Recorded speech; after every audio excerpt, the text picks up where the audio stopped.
Hello there, thanks a lot for coming by PosterCentral.com's video blog today. I'm Pete Howard. And should I start by singing? What a drag it is getting old.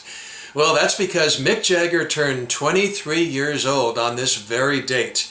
And he definitely sang that song, Mother's Little Helper, because it was their current hit single.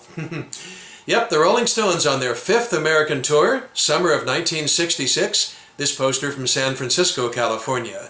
A very fun and little bit psychedelic 14 by 22 inch cardboard window card using just really striking red and blue colors.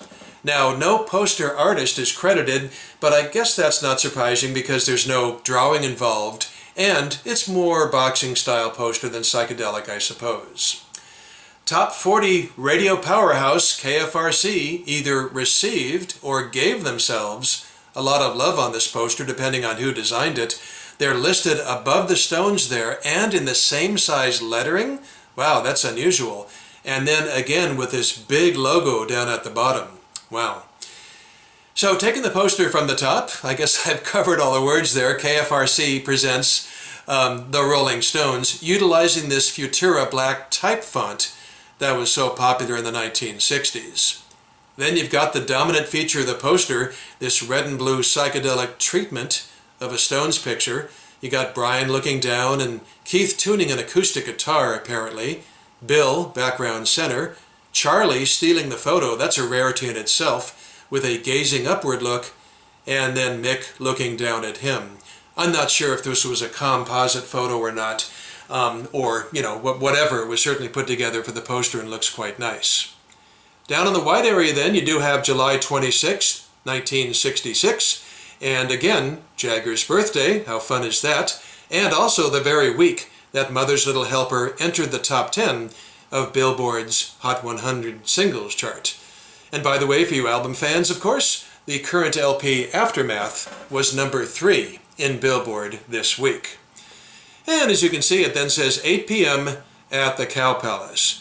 Now, you know, if you're from California, that venue barely raises an eyebrow, but I can understand how it sounds weird to everybody else around the world. Well, here's a photo of that looming venue from the outside, the Cow Palace. Check out that monstrous cavern of a venue, and then looking down on it from a nearby hillside. That's pretty cool. And as you can see, it was right near the bay, so that's nice. But there it is, you know, wow. And Stones bassist Bill Wyman, of course, has written great books. Where would we be without historian Bill Wyman? And in one of his books, he described this place as, quote, a livestock exhibition hall, and it smelled like it. But hey, it was good enough for the Beatles in 64 and 65, so here were the Stones in 1966. Then it says under Cow Palace, tickets also on sale, sort of a presumptive statement. I guess that means they assumed everybody knew the Cow Palace sold tickets themselves. Quote, at Downtown Center, San Francisco, Sherman Clay stores in Oakland and Hayward, and San Jose ticket office. And there's no printer's credit or union bug on the poster. Now, besides the missing ticket prices, another thing noticeably absent from this poster is opening acts, right?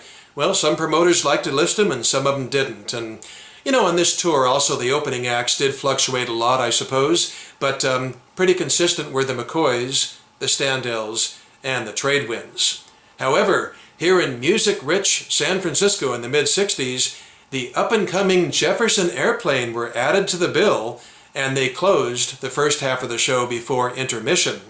Now, this was before Grace Slick joined the band, Signe Anderson was in there, and before they ever charted anything. But still, their manager, their hot-headed manager Matthew Cates, tried to pull a power trip, and he threw a fit backstage because he had been told earlier, yeah, you guys can play right before the Stones. And so he was just, you know, throwing, as I said, an absolute temper tantrum, and while the rest of the airplane, the band cringed, you know, he carried on, but finally capitulated. I mean, you know, he threatened to walk, but who wants to walk off a Stones show? Well, needless to say, Cates was not their manager for very long. Boy, still though, it would have been great fun to have this poster, the Stones in '66 with a Jefferson Airplane listed on there from San Francisco. That would have been a lot of fun. So here we have it, definitely the end of an era. This was the last mainland Rolling Stones show, I guess you would say, of the teeny bopper era. After this, they would go on to Hawaii and then go away for 3.5 years and come back to America as the Sympathy for the Devil Rolling Stones. Ooh, so I guess musically, you know, I love all those album rock Rolling Stones like Beggar's Banquet and stuff, but on concert poster, I'll take the teeny bopper Stones from '66 and back. Thanks very much. As exemplified by this really cool poster from the Bay Area. Just love it. Thanks for dropping by and have a good day. Bye-bye.